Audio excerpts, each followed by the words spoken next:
Bismillahirrahmanirrahim. Assalamualaikum warahmatullahi wabarakatuh. Saya Isya Radia binti Muhammad Yusof. Hari ini saya akan membentangkan sebuah bab sejarah, iaitu bab 3, konflik dunia dan pendudukan Jepun di negara kita. Di sini saya akan memperjelaskan salah satu tajuk dari bab tersebut, iaitu perjuangan rakyat menentang pendudukan Jepun. Perjuangan rakyat menentang pendudukan Jepun, kami dapati di sini ada 5 bahagian, iaitu bahagian pertama, Regimen Askar Melayu Benteng Pertahanan Tanah Air, dan yang kedua, penentangan MPAJA, yang ketiga, kerjasama MPAJA dan Force 136, yang keempat, kerjasama Parti Kuomintang dan MPAJA, dan yang terakhir, Force 136. Saya akan memperjelaskan Regimen Askar Melayu Benteng Pertahanan Tanah Air kita. Batalion kedua Regimen Askar Melayu dan Tentera British, di mana mereka bergabung untuk menentang pendaratan tentera Jepun di Kelantan. Semangat keberanian dan keperwiraan askar Melayu yang sanggup berjuang sehingga hujung nyawa wajar dikenang dan diberikan iktibar tentang kepentingan sikap sedia berkorban untuk tanah air. Di sini kita dapat lihat Raja Regimen Askar Melayu yang bersikap disiplin, yang menunjukkan semangat keberanian dan keperwiraan mereka. Dan yang ini di mana saya menunjukkan gambar raja. Beliau adalah Lieutenant General A.E. Percival. Beliau adalah Panglima Pemerintah Tentera British di Tanah Melayu. Okey, bahagian kedua adalah penentangan MPAJA. MPAJA ini adalah Malayan People's Anti-Japanese Army. Mereka ditubuhkan selepas Parti Komunis Malaya, iaitu PKM. Di mana PKM ini bersetuju mewujudkan pasukan sukarela itu yang dilatih oleh British dalam kegiatan penentangan terhadap tentera Jepun. PKM telah memberikan seramai 165 anggota PKM yang dilatih di sekolah latihan khas di Singapura untuk menyerang Jepun. Mereka dihantar ke Tanah Melayu untuk membentuk pasukan gerila yang menjadi asas pembentukan 8 Regimen MPAJA. Saya akan menunjukkan peta MPAJA. Di sini kita dapat lihat ini adalah Regimen MPAJA yang pertama, yang kedua, yang ketiga, yang keempat, kelima, keenam, ketujuh dan ke-8. Dan ini yang paling besar, ini adalah Ibu Pejabat MPAJA.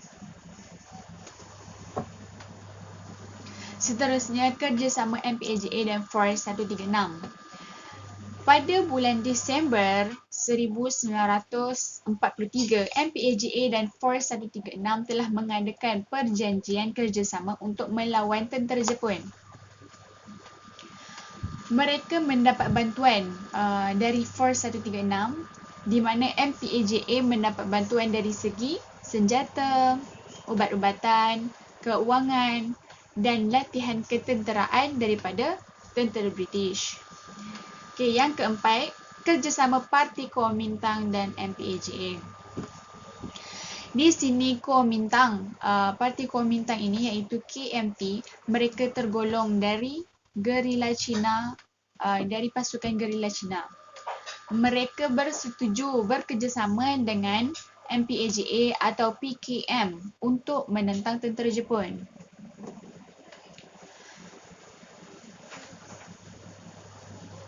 Mereka juga telah menubuhkan Overseas Chinese Anti-Japanese Army (OCHAJA) yang dikenali sebagai Tentera Bintang 1. Di sini saya menunjukkan gambar raja. Beliau adalah Lim Bo Seng, iaitu pemimpin gerila KMT tersebut. Dan yang terakhir, Force 136. Force 136 ini adalah terdiri daripada pasukan British, orang-orang British.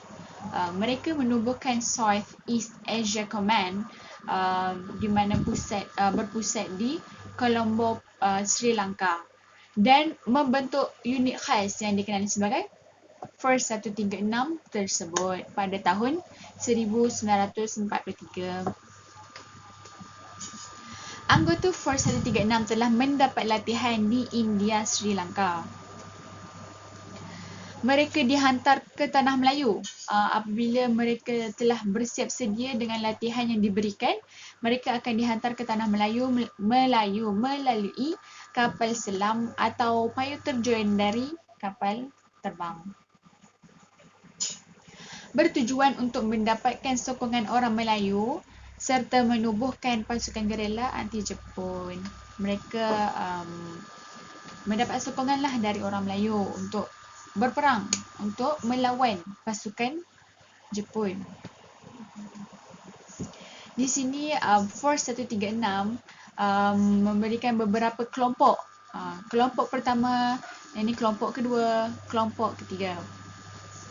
Kelompok pertama pada bulan Disember 1944, Force 136 memberikan beberapa askar mereka yang berjaya mendarat di Hulu Perak. Mereka pasukan ini dikenali sebagai Askar Melayu Setia dengan bantuan pegawai daerah Gerik Kapten Muhammad Saleh Haji Sulaiman. Dan di sini gambar rajah pertama iaitu Tengku Mahmud Mahidin adalah pemimpin Askar Melayu Setia. Beliau menerima jolokan Harimau Malaya. Dan yang kedua, kelompok yang kedua, pasukan yang kedua iaitu Wataniah Pahang. Mereka berjaya mendarat di Raub Pahang dengan bantuan penolong pegawai daerah Raub Yok Mahidin. Mereka mendarat pada bulan Januari 1945. Di sini gambar rajah yang diberikan adalah pemimpin Wataniah Pahang iaitu Yok Mahidin Muhammad Sharif. Dan yang terakhir, kelompok yang terakhir iaitu kelompok ketiga. Mereka mendarat pada bulan Februari 1945. Mereka dikenali sebagai Gerila Melayu Kedah. Berjaya mendarat di Kampung Kuala Janing, Kedah dengan bantuan pegawai daerah Kedah dan Tuanku Abdul Rahman. Dan gambar rajah tersebut adalah gambar rajah pasukan gerila Melayu Kedah. Itu saja pada hari ini. Terima kasih untuk mendengarkan pembentangan saya. Harap kamu semua dapat memahami apa yang berlaku antara pasukan Jepun dan gerila askar Melayu pada tanah air kita pada zaman dulu. Wabillahi taufiq wal hidayah. Wassalamualaikum warahmatullahi wabarakatuh. Itu sahaja daripada saya. Semoga bermanfaat. Bye.